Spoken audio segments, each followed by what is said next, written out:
Thầy chào tất cả các em.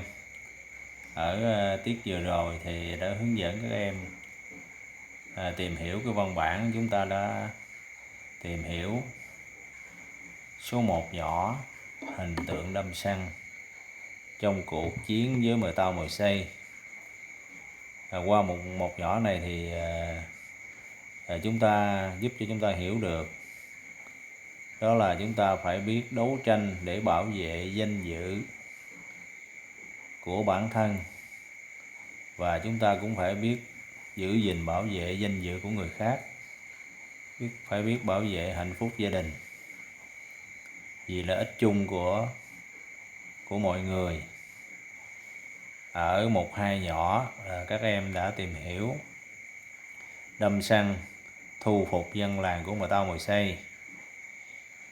Qua cái đoạn tìm hiểu này thì chúng ta rút ra được một cái bài học về giao tiếp, đó là chúng ta phải khôn khéo trong giao tiếp để thuyết phục người khác về một vấn đề nào đó, hoặc khi chúng ta gặp một cái tình huống khó khăn thì chúng ta cũng phải biết giao tiếp khôn khéo để đem lại sự an toàn, có lợi cho mình trong cái tình huống giao tiếp. Đó là hai cái bài học mà chúng ta rút ra được từ ý 1 và ý 2.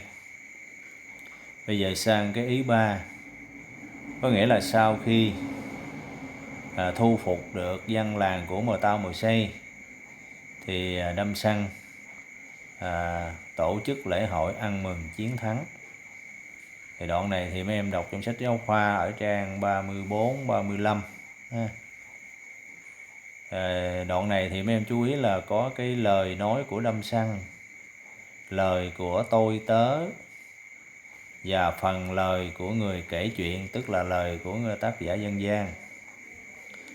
Thì mấy em biết là lễ hội là dịp để nhân dân ta ngày xưa bày tỏ lòng biết ơn đối với thần linh, đối với tổ tiên, bởi vì thần linh tổ tiên đã phù hộ giúp đỡ cho dân làng, như là mùa màng được tươi tốt nè, bội thu nè, rồi giúp khai quang lập đất cho buôn làng, rồi giúp đánh thắng kẻ thù, vân vân. Và chúng ta thấy là rõ ràng là đâm săn đã đánh thắng được Mờ Tao Mờ Xây là có một phần của sự giúp đỡ của thần linh, đó là ông trời. Và chính vì thế sau khi mà đánh thắng được Mờ Tao Mờ Xây, rồi thu phục được dân làng của Mờ Tao Mờ Xây, thì đâm săn tổ chức lễ hội để ăn mừng chiến thắng. Sau khi mà Mờ Tao Mờ Xây dẫn tôi tớ trở về bản làng. Như vậy thì mấy em thấy là trong cái đoạn này là tổ chức lễ hội, thì chúng ta hiểu là cái lễ hội này được là thể hiện trong cái lời nói của đâm săn với là buôn làng. Nó gồm có phần lễ và phần hội, mà trong đó là đâm săn là cái hình ảnh trung tâm của lễ hội.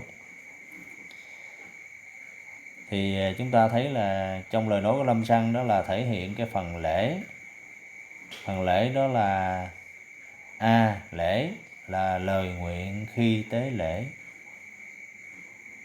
Lời nguyện này nó thể hiện một cái sự trang trọng, thiêng liêng, hùng tráng.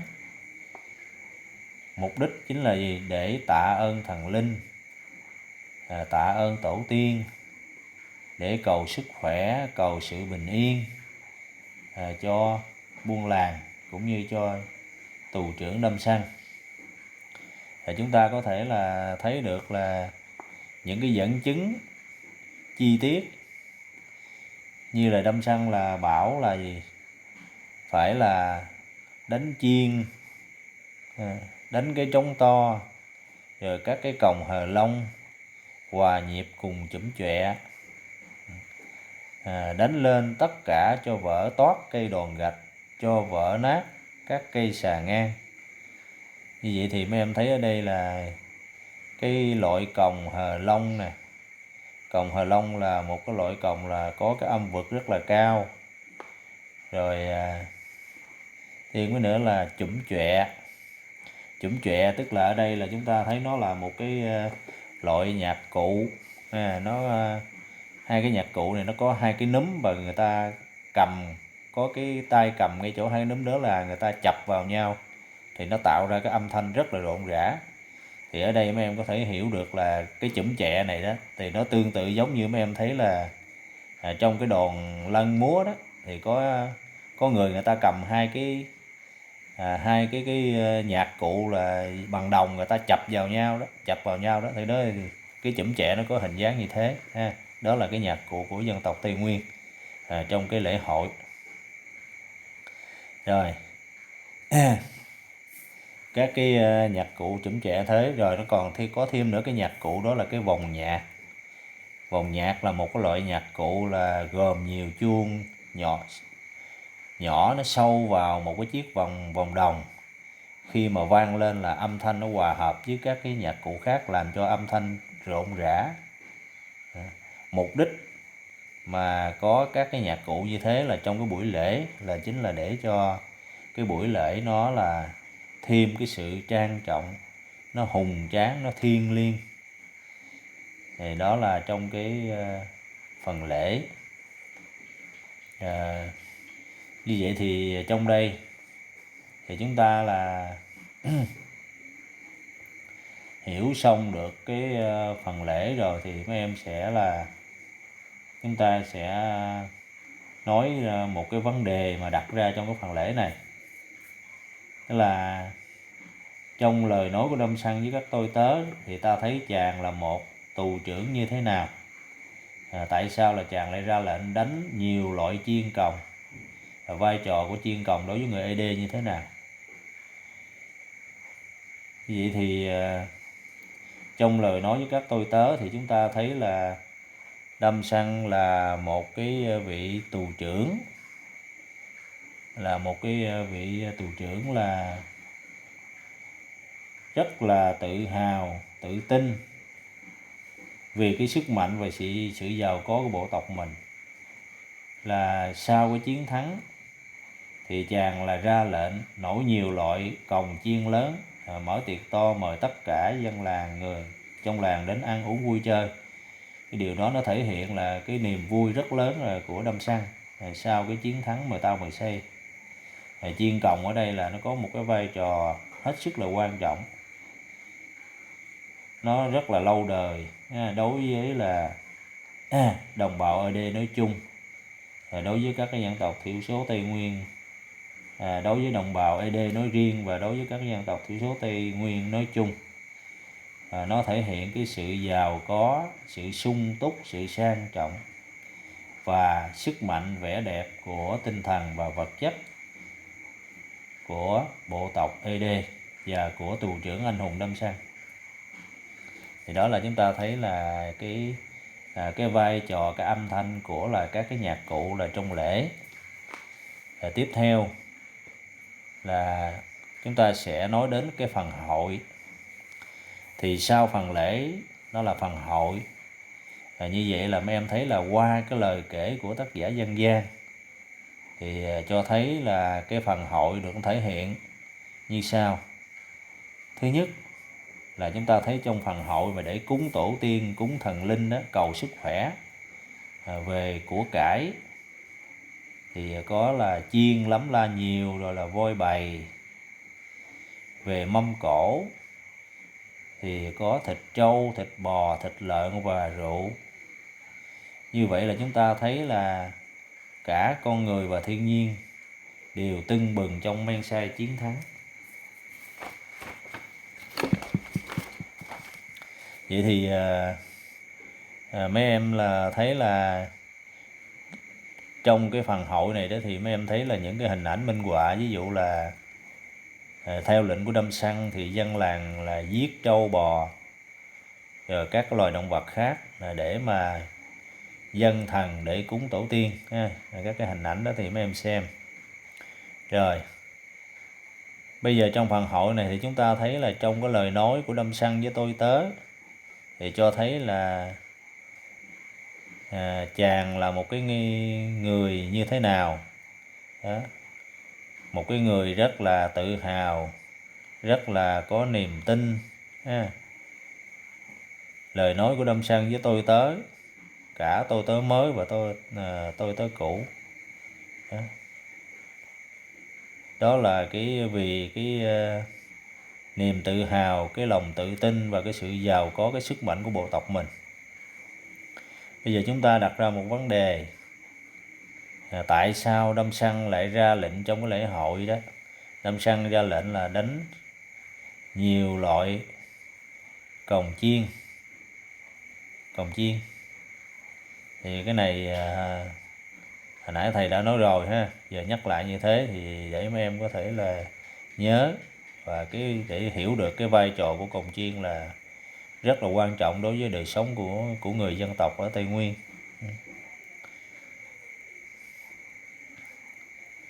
Rồi tiếp theo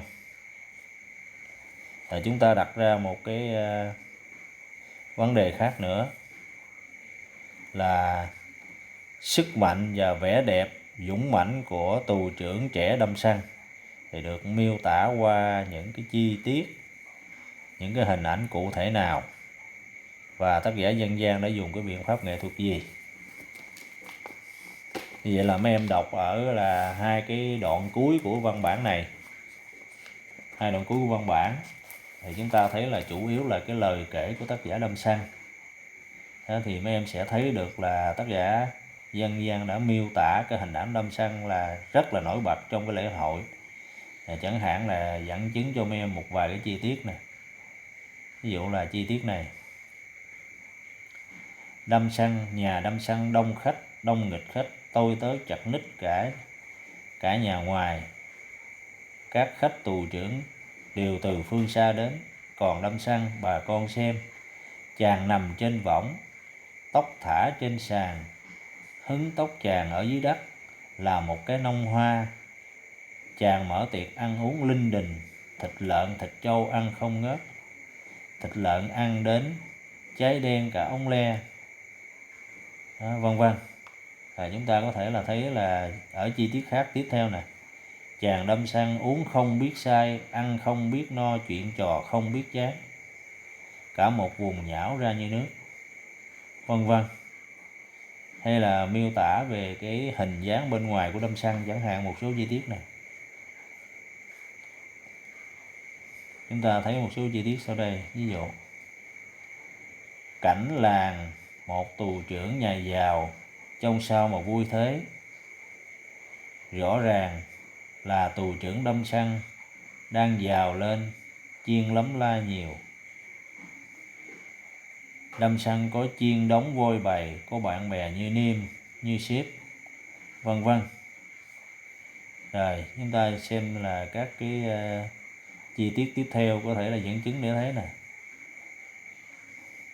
Từ khắp mọi miền người ta khiêng rượu khiêng lợn đến, cả miền Ede Ega ca ngợi Đâm Săn là một tù trưởng chắc chết 10 mươi cũng không lùi bước. Ngực quấn chéo một tấm mền chiến, mình khoác một tấm giải chiến, tay đeo nụ sát bên mình, nghênh ngang đủ giáo gươm. Đôi mắt long lanh như mắt chim ghét, ăn hoa che. Chàng Đâm Săn hiện ra là một chàng tù trưởng mới giàu lên, chàng đầy sức chai, tiếng tâm lừng lẫy. Bắp chân chàng to bằng cây xà ngang, bắp đùi chàng to bằng ống bể. Sức chàng ngang sức voi đực, hơi thở chàng ầm ầm tựa như sấm. Chàng nằm sấp thì gãy rầm sàn, chàng nằm ngửa thì gãy xà dọc. Đâm Săn vốn đã ngang tàn từ trong bụng mẹ. Thì đó là một số cái chi tiết là dẫn chứng để mấy em thấy là tác giả Đâm Săn đã miêu tả cái hình dáng của Đâm Săn trong cái lễ hội. Như vậy là chúng ta thấy là sức mạnh và vẻ đẹp dũng mãnh của tù trưởng Đâm Sang đã được miêu tả qua một số chi tiết hình ảnh cụ thể. Và chúng ta thấy được là tác giả đã dùng nhiều cái biện pháp nghệ thuật. Như vậy thì ở đây là mấy em thấy là các cái biện pháp nghệ thuật như là biện pháp so sánh rất là độc đáo, cụ thể. Rồi tác giả dùng những cái hô ngữ, giọng văn thì trang trọng, hào hùng, mang tính sử thi, ca ngợi người anh hùng Đâm Săn giữa cộng đồng thị tộc. Người anh hùng sử thi được cộng đồng tôn vinh tuyệt đối qua cái chiến thắng của một là cá nhân anh hùng, cho thấy cái sự vận động lịch sử của cả một cái thị tộc. Như vậy là hình ảnh Đâm Săn trong lễ hội là một cái hình ảnh rất là nổi bật về sức đẹp, về cái sức mạnh, về cái vẻ đẹp là dũng mãnh. Hình ảnh Đâm Săn đã trở thành trung tâm của lễ hội. Thì đó là chúng ta thấy là cái lễ hội ăn mừng chiến thắng, và chúng ta hiểu rõ là cái chủ yếu chính là tác giả dân gian muốn làm là nổi bật cái hình ảnh Đâm Săn trong cái lễ hội ăn mừng chiến thắng. Rồi như vậy thì cái tiết này thầy hướng dẫn mấy em là chúng ta tìm hiểu cái nội dung của cái ý 3 thì chủ yếu là cái vẻ đẹp của hình ảnh Đâm Săn hiện lên trong lễ hội. Và với cái lời kể đó thì tác giả dân gian là thể hiện cái niềm tự hào về một tù trưởng anh hùng, nổi bật lên trong cái lễ hội. Một cái tù trưởng là đại diện cho cả một cái bộ tộc ED. Bộ tộc ED nó là sức mạnh, nó là niềm tin, là sức sống cho cả một cái bộ tộc. Rồi như vậy thì tiếp theo là thầy giao cái nhiệm vụ cho các em tìm hiểu cái bài tiếp theo. Đó là cái bài là chuyện An Dương Dương và Mỹ Châu Trọng Thủy.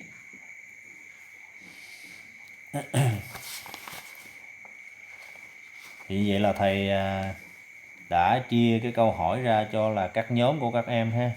Thầy là tạm thời là chia nhóm, bây giờ mấy em là coi theo cái danh sách đó.